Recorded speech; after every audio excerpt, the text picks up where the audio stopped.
Itu di depan muka loh, di depan muka kita itu. Ini lebih ekstrim daripada minta beras. Astagfirullahaladzim. Di depan muka saya itu orang tidur dengan kepala itu pecah.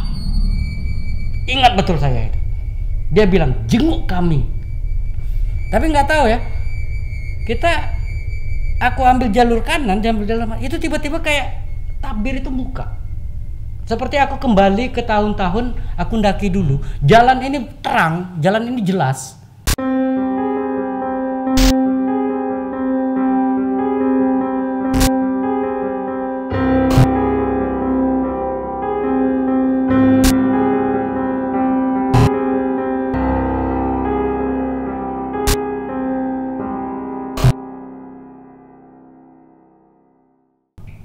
Tapi nggak tahu ya. Aku ambil jalur kanan, itu tiba-tiba kayak tabir itu muka. Seperti aku kembali ke tahun-tahun aku ndaki dulu. Jalan ini terang, jalan ini jelas. Dan itu aku lewatin. Aku cuma ya wallahualam, ya Allah tunjukin aku jalan, cuman itu aja. Ya Allah tunjukin aku jalan. Dan itu kita lewat tuh. Jalur yang harusnya ini udah hutan kelambu, itu aku lewatin, nggak ada satupun yang namanya kayu melintang di jalan atau duri rotan yang nyangkut di badan kita tuh nggak ada. Lewat sampai akhirnya aku di atas ketemu satu pondok. Ya kan, udah jalan melalui gas ini satu pondok, dan itu pondok ini memang dulu kalau kita pendakian lama pasti pada tahu, kita sering istirahat di sana di pondok itu. Tapi informasi dari Pak Tarmizi bahwa itu udah jadi hutan kelambu. Kita tanya pondok siapa? Berarti pondok itu secara logikanya sudah tidak ada. Tapi di malam ini, di perjalanan ini, pondok itu masih ada. Tempat kami biasa istirahat, ya kan, bertukar cerita atau nanti ketemu para pendaki yang turun, kita bertukar natura, bertukar logistik, ya kan. Makanan-makanan sisa dikasih ke yang baru berangkat pun akan menginformasikan di bawah lagi apa, di bawah ada apa, itu kan menginformasikan. Di sini tempat kita sering bercengkrama sesama para pendaki. Di pondok ini aku kalau di malam ini yang seperti aku bilang yang seharusnya tidak ada tapi ternyata ini terbuka jelas, itu kondisinya persis seperti zaman kita dulu sering mendaki. Kondisinya bagus dengan kalau teman-teman tahu zaman kami dulu mendaki itu belum ada listrik. Jadi orang masih pakai lampu minyak. Nah, tapi di sini lucunya nih ya. Pondok ini cuman aku lewatin dan itu kelihatan dalam pondok itu ada yang menyala, ada lampu menyala, lampu minyak itu menyala kan. Lampu minyak ini menyala, itu mulai terdengar suara gadis, suara wanita di situ. Yang kita nggak tahu, secara logikanya ngapain wanita ini ada di pondok itu dan untuk apa? Suaranya apa? Dia sedang mengaji. Wanita ini sedang mengaji di pondok itu, ya, dengan suara yang halus, ya, sayup, halus banget suara itu, betul-betul harus, cuman di telinga itu cuman seperti Bismillahirrahmanirrahim, itu sayup dengar. Dan saya mulai tanda tanya lagi, apakah saya datangi atau saya lewati? Karena apa? Di agama saya mengatakan kalau ada orang mengaji dengerinlah, karena apa? Ada pahalanya. Tapi saya secara logika saya mikir siapa yang ngaji, ya kita nggak tahu apakah ini betul manusia yang ngaji atau orang-orang kebon di sana pengen ngaji atau siapa, kita nggak tahu. Sampai akhirnya saya putuskan, cuman saya berhenti, saya duduk, tapi tidak saya datangi. Karena apa? Tujuan saya adalah bukan untuk mendengarkan dia mengaji, tujuan saya adalah air terjun terlebar.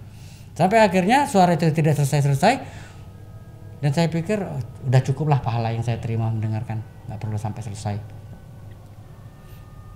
Teruskan perjalanan sampai di bendungan. Jadi ada, kalau kita belum nyampe air terjun itu nanti kita akan ketemu bendungan, ya kan? Ketemu bendungan, saya istirahat di bendungan itu. Nah di bendungan ini juga ada sesuatu eksistensi yang yang menuntun saya untuk air terjun terlebar. Tiba-tiba kita lagi duduk gini di air terjun itu, karena air terjun ini tempatnya agak lapang, ada batu besar satu, saya duduk di atas batu besar itu. Di bawah batu ini lewat anak kecil. Kalau kami dulu ngomongnya hantu kurcaci. Ini lewat anak kecil, muter-muter di batu. Saya duduk gitu kan, mau ditegur takut ganggu dia main, ya kan. Karena posisi apa? Saya sendiri, di sini saya sendiri. Dia muter-muter sampai akhirnya saya putuskan, wah ini bakal ganggu saya ini. Kalau saya di sini terus nanti nyerang saya nih. Ternyata enggak. Saya turun dari batu, lompat dari batu besar yang pas di samping bendungan itu. Tiba-tiba satu kurcaci ini, satu anak kecil ini ada di depan saya. Jadi kalau kita melakukan itu dia langsung masuk ke barisan depan dan ada kurang lebih 4 atau 5 anak kecil ini ada di belakang saya. Ya kan? Ada 4 atau 5 anak kecil itu belakang saya. Jadi seperti saya itu dituntun untuk melewati jalur dari bendungan, nanti bakal ketemu bak kontrol baru ketemu air terjun. Selama perjalanan itu dituntun dan mereka sibuk dengan mainan mereka aja. Ada yang bermain bola, ada yang membawa, kalau kata kita tuh apa ya, mobil-mobilan. Bawa mobil-mobilan itu dengan ketawa-ketawa mereka. Saya nggak tahu ini siapa. Tapi di sini cuman saya bukan lagi rasa takut yang timbul di diri saya. Malah saya senang. Karena apa? Saya punya teman dalam perjalanan ini. Entahkah itu nyata, entahkah itu kasar, entahkah itu goib. Saya cuma merasa senang bahwa saya punya teman. Jalan dan berhenti di bak kontrol yang saya cerita di saat terakhir saya datang itu. Si anak kecil ini turun dan saya istirahat di bak kontrol itu, cuci muka, mulai membasahi badan lagi. Dah. Lanjutkan perjalanan ke air terjun datar lebar, kurang lebih 500 meter lagi lah, setengah kilo lagi nyampe. Di air terjun datar lebar, karena ini bentuknya memang sudah hutan kelambu. Jadi air terjun datar lebar ini bentuknya sudah hutan kelambu, tidak ada lagi tempat istirahat atau bonus atau yang namanya tempat untuk kita sekedar meluruskan kaki. Kita harus tempat yang paling lapang yaitu depan air terjun itu. Nah, di depan air terjun itu saya cuma mengingat, saya dulu tahlil di sini. Saya tidak langsung datang ke lokasi kejadian. Saya tidak langsung datang ke tempat kita mendirikan prasasti itu, dan saya tidak langsung datang untuk berpamit ke mereka. Yang saya lakukan pertama adalah apa? Ke air terjun, saya ambil airnya dengan senter ini tadi saya taruh di atas batu. Ini batu, ini air ya, telaganya itu. Dengan senter ini ngarah ke saya. Saya cuci muka dengan penerangan itu. Tiba-tiba si senter ini muter langsung nembak cahayanya itu ke arah air terjun itu. Ya kan? Menunjuk air terjun itu. Ini saya setengah berani nih ya. Cuman positif aja, mungkin ketiup angin nih. Saya ambil senter. Ya kan? Saya lurusin lagi, saya arahin lagi ke saya. Ya kan, sambil cuci muka, cuci badan itu. Ya? 2 kali muter lagi. Gerak lagi. Set. Di sini udah nggak benar nih. Ini udah bikin lucu buat saya nih kan. Ini nggak bener, center gerak sendiri kan kita nggak logis lah. Ini cari penyakit ini center nih gitu kan. Di sini tapi saya nggak ambil center ini mas, ya kan. Saya biarin, saya lihat arahnya kemana nih cahaya. Saya lihat ke air terjun datar lebar. Jadi di air terjun datar lebar itu di jatuhnya air itu nanti ada ada batu besar. Nanti baru airnya lewat bawah. Dan center itu mengarah ke batu besar. Dan di situ mungkin teman-teman tahu kalau baju adat Bengkulu itu seperti apa. Jadi di sini mulai hadir sosok baru. Sebenarnya nggak sosok baru, ini adalah urbannya datar lebar sebenarnya ya. Bukan sosok baru. Tapi maksud aku sosok baru sini bukan si almarhum yang 3 ini, tapi ini adalah sosok lain. Itu kalau kita lihat dari center itu wanita dengan pakaian adat warna merah itu, pakaian adat Bengkulu itu dengan pernak-pernik emasnya itu. Ya kan, dengan rambut ditarik ke belakang panjang, depannya tergurai belakang ini. Dengan muka menunduk, kukunya panjang. Karena senter saya ini lumayan bagus nih ya. Itu dia seperti ini mas.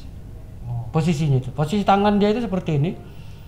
Dan di atas tangannya itu ada pakaian. Saya nggak tahu maksudnya apa, ya kan? Si wanita ini membawa pakaian seperti akan menyerahkan kepada saya. Mas pakai baju dong atau apalah ya kan, atau ini ada pakaian atau ini ada yang tertinggal atau apa, saya nggak ngerti ya kan. Dan di saat itu juga, di saat mulai aku melihat wanita itu, tiba-tiba kepalanya ini menoleh ke arah saya. Nah di sini di saat mata saling lihat, mulai saling temu, mulai pikiran mulai saya mengingat Apa salahnya? Apa salahnya? Apa salahnya? Bagaimana kejadian saat itu? Bagaimana kejadian saat itu? Situ muter. Ya, langsung flashback di situ. Nggak ada lagi yang namanya aku ingat keluarga, nggak ada lagi sampai astagfirullahaladzim aku nggak ingat Tuhan saat itu. Yang aku ingat cuman kejadian saat itu apa? Kejadian saat itu apa? Karena apa? Aku dari rumah niatkan untuk menjenguk si teman. Dan mungkin si teman inilah mungkin yang maksud dari teman tadi. Tolong jenguk kami ya kan, karena aku 3 hari di sana nggak jenguk mereka, dia minta jenguk. Di situ mulai teringat. Yang pertama proses kejadiannya, ya kan, teman tertimpa pohon itu, ya kan, pohon yang sebesar 2 pelukan manusia itu, dan langsung bumi perkemahan itu geger, ya kan, geger. Situ aku ingat ada yang salah dari kami. Yang salah dari kami itu apa? Kami tidak memanusiawikan jenazah. Tapi memang sebenarnya tidak ada niat untuk kami tidak memanusiawikan, ya kan? Si jenazah waktu dievakuasi itu, yang 2 orang udah di luar, udah berhasil dievakuasi, tinggal 1 orang yang tertimpa di bawah pohon ini, yang tertimpa di bawah pohon, dan itu kurang lebih masuk 1 jengkal di bawah tanah itu. Karena apa? Kita berpikirnya dulu gini loh, nggak ada alat, ya kan, untuk mengevakuasi.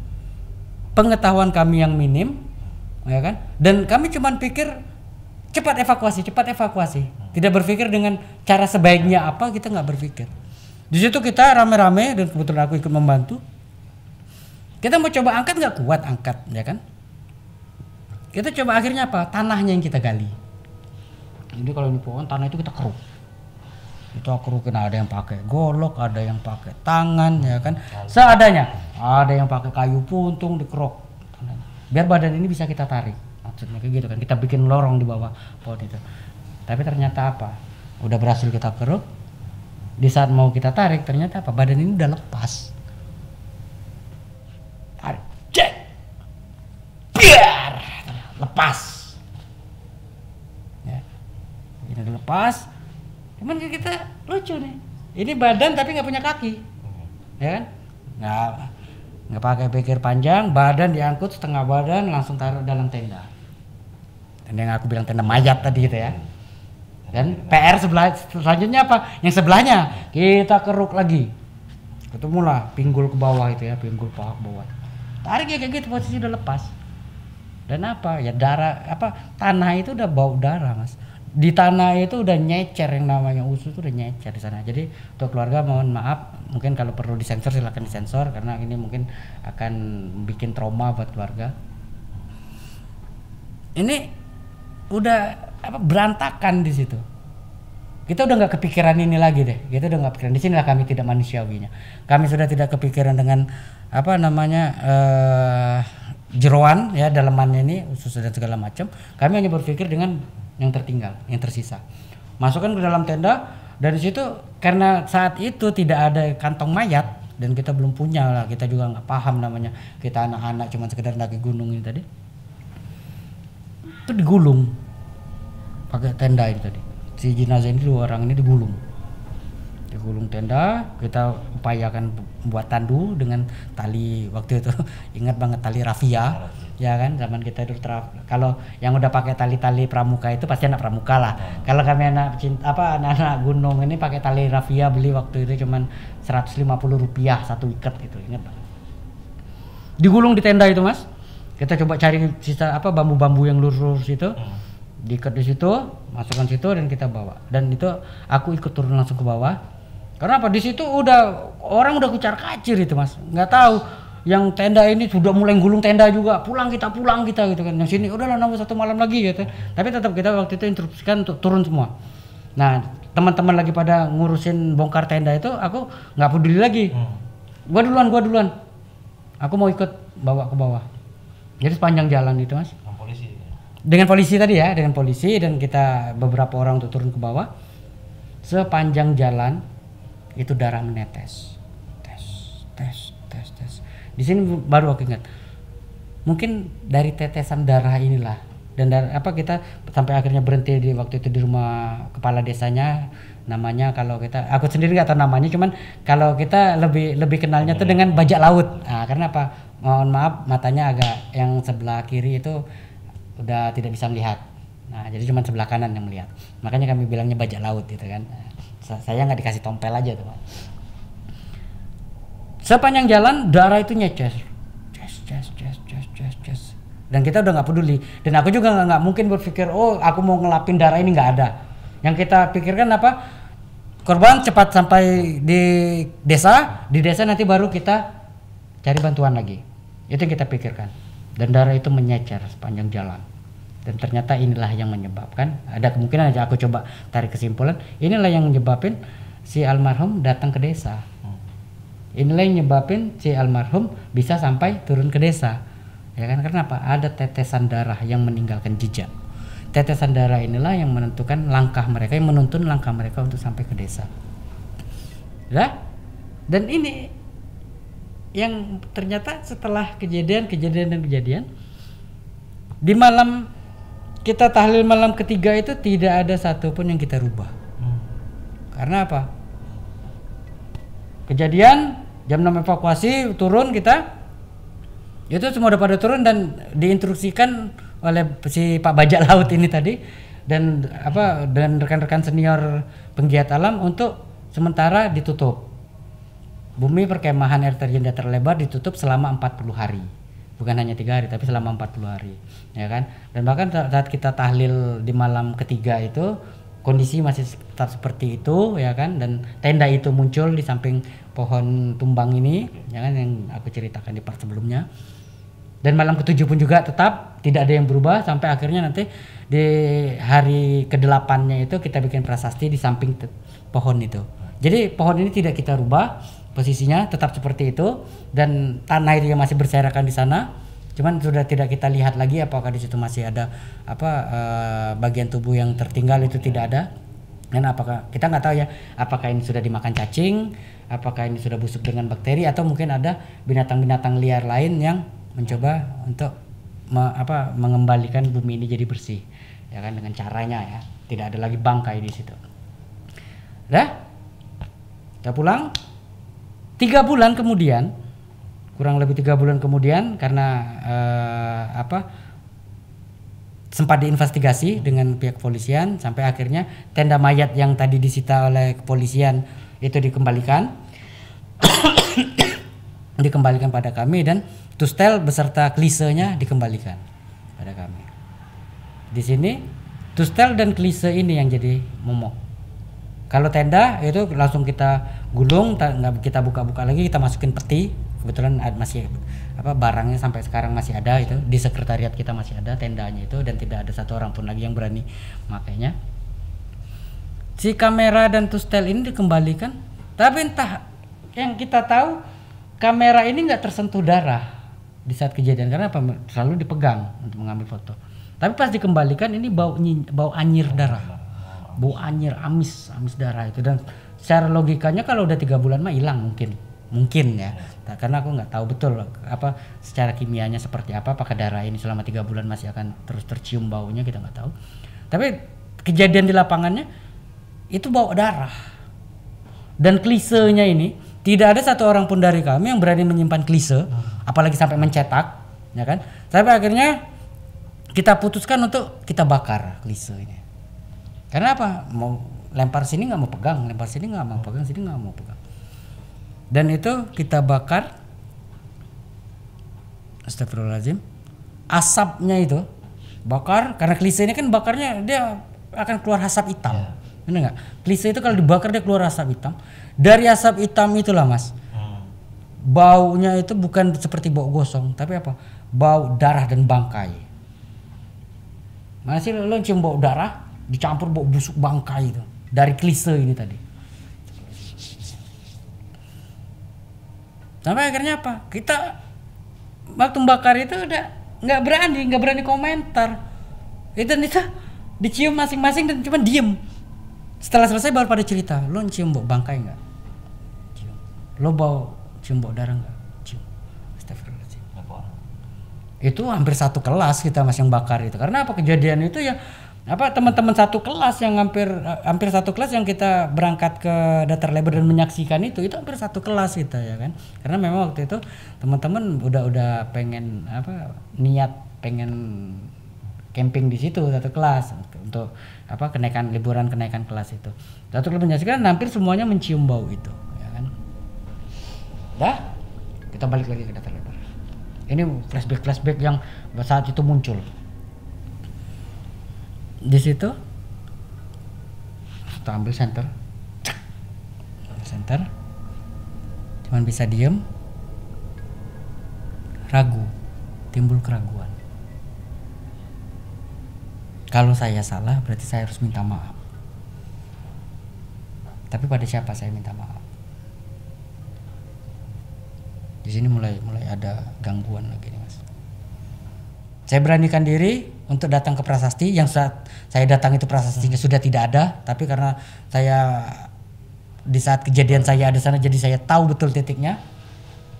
Saya beranikan diri untuk datang ke titik kejadian itu.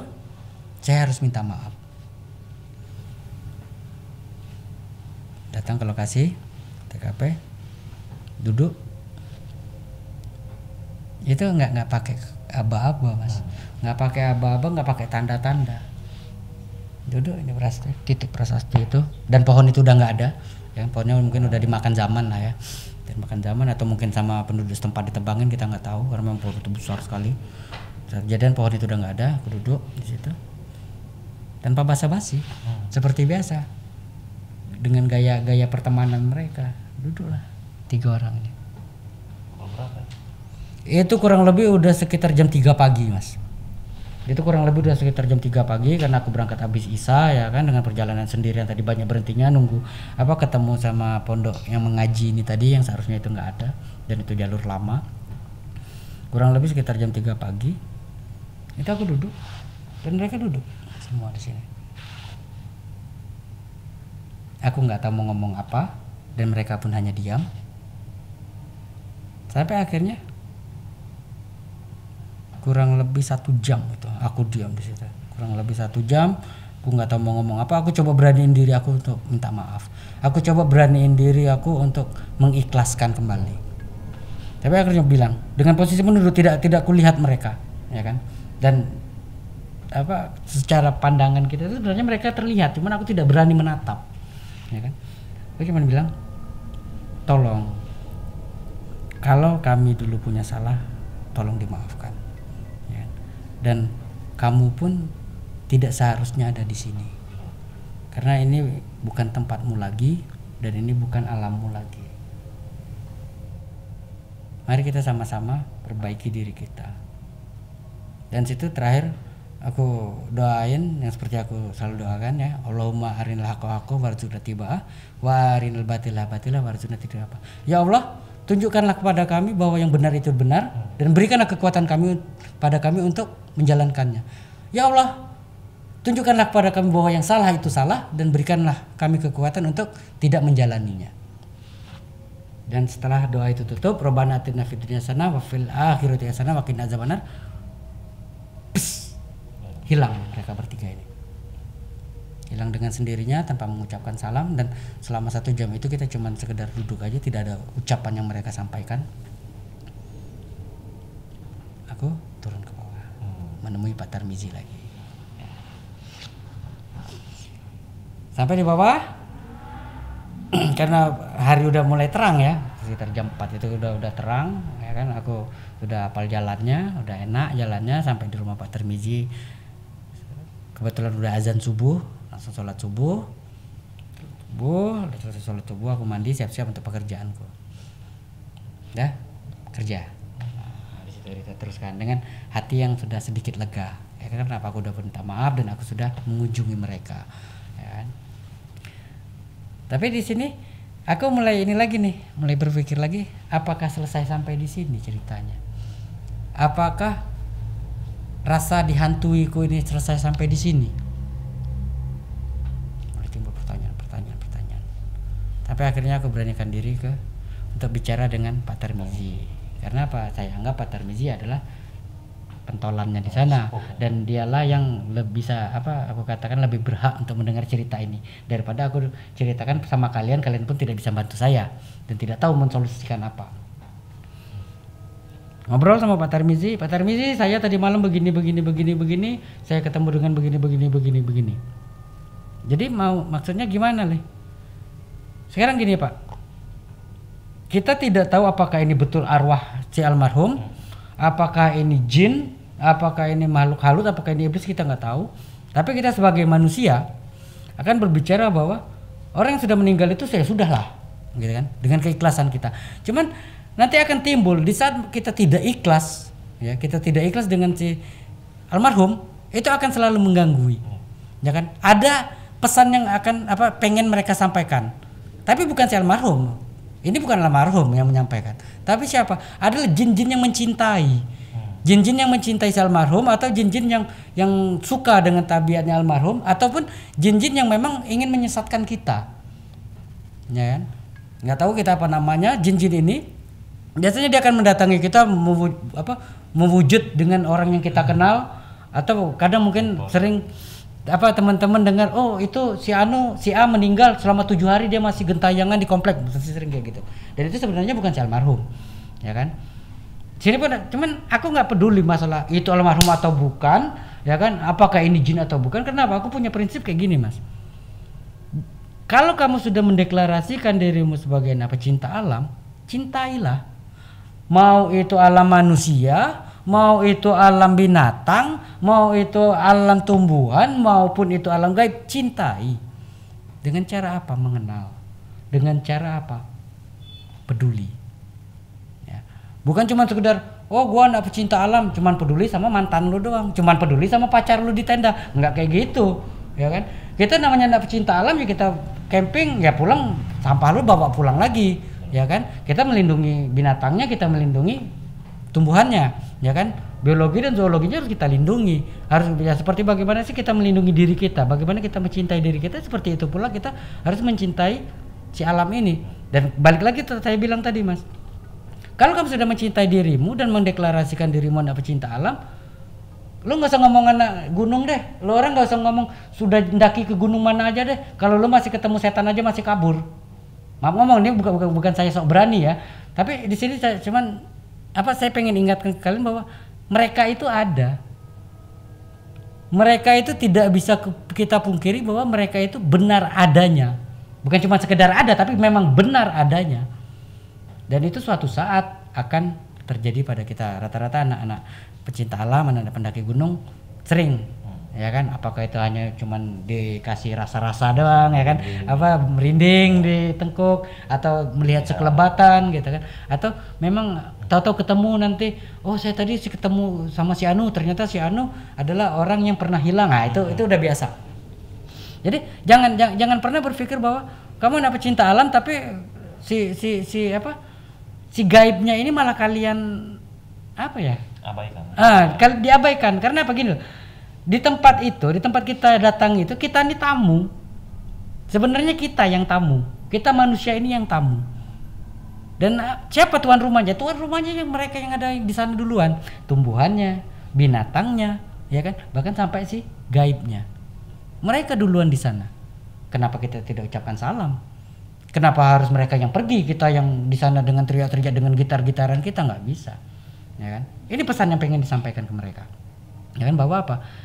Dalam setiap perjalanan, dalam setiap pendakian, dalam setiap, bukan cuma hanya pendakian, bahkan mungkin namanya kita datang ke tempat baru, itu pasti bakal ada adatnya, bakal ada budayanya, bakal ada timbul etika yang harus kita ikuti. Contoh, misal, daerah ini kita tidak boleh melakukan ini, pantangannya ini. Kalau pantangan ini dilanggar nanti bakal kejadian seperti ini. Dan itu sering terjadi karena apa? Kita lupa, ya kan? Kita bisa lupa, bisa tidak tahu, dan bahkan memang kadang memang kitanya aja nggak punya etika. Dah, sampai akhirnya ke Pak Tarmizi aku bilang kayak gitu. Jadi maksudnya apa nih Mas? Katanya Mas Gali, maksudnya apa nih? Aku mau datar lebar kita bangun lagi. Datar lebar yang dulu pernah ramai, yang dulu pernah menjadi surganya para pendaki di Bengkulu, kita ramaikan lagi. Karena apa? Di sini si entahkah ini jin, entahkah ini arwah, entahkah ini si almarhum, aku udah nggak peduli lagi karena aku udah lepas urusanku, udah minta maaf sana. Cuma mau bilang, ini kami jadi hutan tak terurus. Air terjun terlebar itu jadi hutan yang tidak terurus lagi, ya kan? Itulah tadi kalau kata kami itu hutan kelambu gitu. Mereka pengen dengan bahasa mereka kunjungi kami, ya. Jadi sebenarnya bukan mereka melarang kita datang. Tapi ternyata mereka memang meminta kita untuk hadir lagi. Tolong ramaikan lagi. Itulah yang aku simpan di hati aku. Dia bilang jenguk kami, jenguk kami. Ternyata itu, tolong datengin kami lagi. Tolong main ke sini lagi. Itu yang pertama. Yang kedua, pesannya apa? Karena memang mungkin si makhluk ini menyerupai para pendaki. Ya kan? Ya mungkin maksudnya ya apa? Para pendaki inilah. Datanglah dulu para pendaki ini. Masalah nanti dari mana-mana datang bentuk dengan wujud apa datang itu urusan nanti. Yang penting coba deh para pendaki, kok kalian sudah melupakan air terjun terlebar. Ya kan? Sudah melupakan air terjun terlebar dan tidak pernah menjenguk kami lagi, tidak pernah mengunjungi kami lagi. Apakah ini alamnya yang berbicara, apakah ini jin yang berbicara, apakah ini binatang yang berbicara, kita nggak peduli. Tapi pesannya itu. Dan yang terakhir, aku dapat pesan lagi yang coba aku tarik kesimpulan lagi. Si wanita mengaji, si gadis mengaji, dan si gadis yang ngasih baju tadi. Wanita mengaji ini coba aku tarik kesimpulan bahwa apa? Ternyata selama ini kita sudah melupakan itu, melupakan tragedi ini dengan ego kita untuk tidak untuk melupakan trauma kita. Kita ego, kita semua ego untuk wah, gua kalau nginget ini ntar trauma lagi. Ternyata apa? Ini enggak, ini perlu diingat ya. Ini tetap harus dikenang. Ya kan itu karena apa? Itu bagian hidup dari kita. Itu adalah satu lembar bagian cerita kita yang kalau ini dirobek maka buku kita udah nggak lengkap lagi. Catatan kita sudah hilang. Ternyata mereka minta itu dan ternyata teman-teman ini dengan melupakan kejadian itu mereka lupa untuk mendoakan. Entah mungkin maksudnya apakah keluarganya lupa mendoakan dan bahkan saya jujur saja ya kan banyak teman-teman seangkatan saya yang saat kejadian itu saya tanyakan kalian ada doain nggak, boro-boro doain, ngingatnya aja aku malas. Karena apa? Gara-gara kejadian itu pun jadi trauma sendiri dan mereka nggak mau camping lagi gitu kan. Dan apa untuk mendoakan almarhum sahabat kita ini mereka udah mulai lupa ya kan.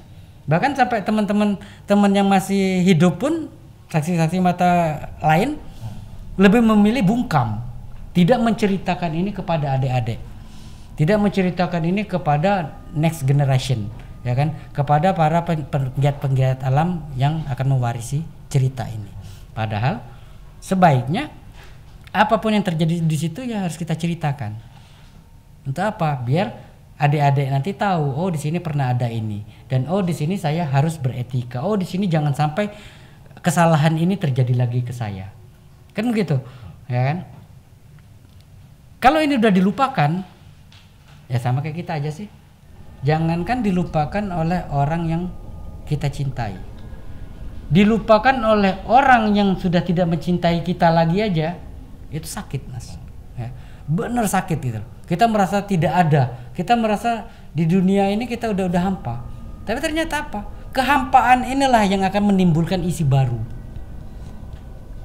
Saya hanya mendengar itu. Hampanya si almarhum ini itu menimbulkan isi yang baru. Apa? Dengan gaya mereka, dengan cara mereka memberi pesan, dengan cara mereka menjadi momok. Inilah pesannya. Dan alhamdulillah Pak Tarmizi merespon ya kan dengan hal positif, merespon dengan positif. Oh ya, saya juga pernah punya niat untuk menjadikan air terjun terlebar ini menjadi objek wisata lagi. Alhamdulillah. Mulai kita lakukan rencanakan apa sih yang harus kita lakukan. Nah, jadi akhirnya kurang lebih 3 hari aku di sana dengan pekerjaanku dengan proyekku sekaligus ngobrol sama Pak Tarmizi. Pak, kita coba siapin ini. Oh, fasilitasnya mulai kita perbaiki. Yuk coba kita bikin proposal untuk kita ajukan ke Dinas Pariwisata apa-apa fasilitas yang dibutuhkan. Ya kan di 2014 itu. Dan sampai akhirnya Pak Tarmizi cuma minta satu.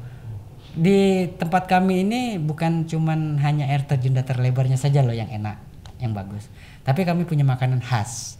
Nah, waktu itu Pak Tarmizi makanan khasnya yang akan dia naikkan adalah sayur tebu telur. Jadi buat teman-teman nanti kalau mampir ke rumah Pak Tarmizi sempatin lah ya, sempatin nih kulinernya. Jadi jangan cuma lo orang datang ke rumah Pak Tarmizi, Pak nitip motor Pak parkir kami nak ke Datar Lebar, jangan. Ya kan, tegur dulu Pak Tarmizinya, ya insya Allah kalian dapat makan gratis, ya kan, dapat hidangan makan siang gratis dan untung-untung kalau lagi musim durian ya dapat durian gratis insya Allah gitu kan. Nanti bilang ke Pak Tarmizi kebun duriannya jangan lupa gitu. Jadi ada hal positif dari kejadian ini. Jangan kita hanya berbicara bahwa sesuatu yang tidak menarik atau sesuatu yang tidak enak bagi kita itu akan menjadikan negatif ke kita. Tidak, ternyata apa? Allah selalu punya rencana yang lebih baik daripada yang kita rencanakan. Walaupun dalam perjalanannya itu menyakitkan untuk kita, tapi percayalah, itu adalah rencana yang terbaik untuk diri kita. Walaupun kita tidak suka. Ya, karena apa?